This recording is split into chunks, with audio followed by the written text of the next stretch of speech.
Howdy, this is Hudson Valley Hank, coming to you super thick, sick, and ticked, here today to talk about a deflating and infuriating sporting event we are all trying to forget. I'm of course talking about the Super Bowl. We were promised a Super Sunday where the New Orleans Saints, led by veteran quarterback Drew Brees and offensive guru Sean Payton, would match up against wonderkid Patrick Mahomes and his cheeseburger walrus head coach Andy Reid.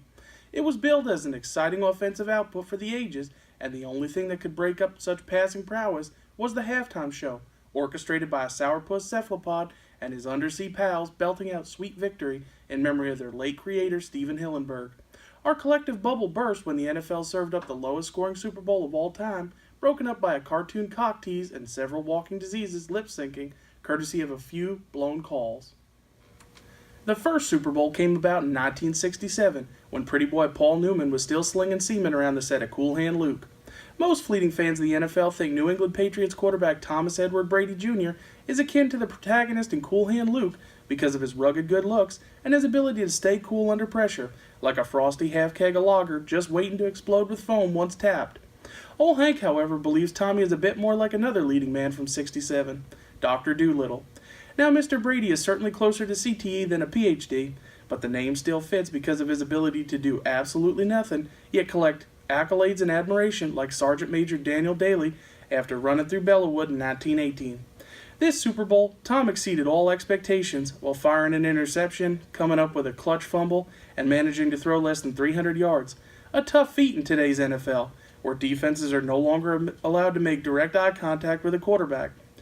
Many mindless fans of Tom Brady call him the GOAT, standing of course for greatest of all time. But this playoff run, the Patriots would probably have been better off with an actual GOAT under center, as he was only able to throw 2 touchdowns and 3 interceptions.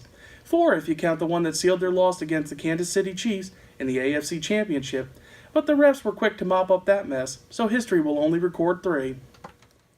Now, old Hank isn't one to accuse without doing his due diligence, so I did a little digging, and it turns out the New England Patriots have been to the Super Bowl 11 times, more than any other franchise in fact.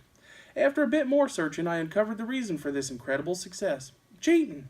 The Patriots are league leaders in both trips to the Super Bowl and cheating scandals. What an incredible coinkydink. The Pats have had 6 players who have used PEDs and gotten caught. There are 2 Spygates, 2 improper uses of the injury reserve list, Snowplowgate, Leapergate, and my personal favorite, Deflategate. And how could old Hank forget the illegal formations, blatant blown calls, tuck rule, free agency, tampering, headset malfunctions, and signal stealing?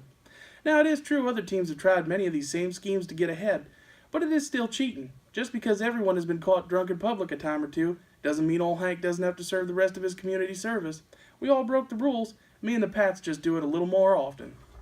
It's also true Super Bowl 53 did not live up to its lofty expectations and left the second greatest valley on earth questioning why they even bothered turning on the game. But there was no way Hudson Valley Hank would miss the chance at witnessing another Super Bowl loss by the New England Patriots. I love the game of football, but I love hating the Patriots even more. Just like wordsmith Curtis 50 Cent Jackson boasted on many men, joy wouldn't feel so good if it wasn't for pain, and watching the Patriots win 6 Super Bowls is agony, but watching them lose makes it all worth it. Watching the Patriots come up short against a backup quarterback last season is still sweet enough to savor through the bitterness of this suckfest that was shoved in our face on Sunday. Old Hank will forever owe a debt of gratitude to the New England Patriots and their fake news-filled fans for easily being the most hateable collection of cheaters this flabby blabbermouth has ever reported on. This has been Hudson Valley Hank. You can take it to the bank. Sleep peaceful, sweet valley man.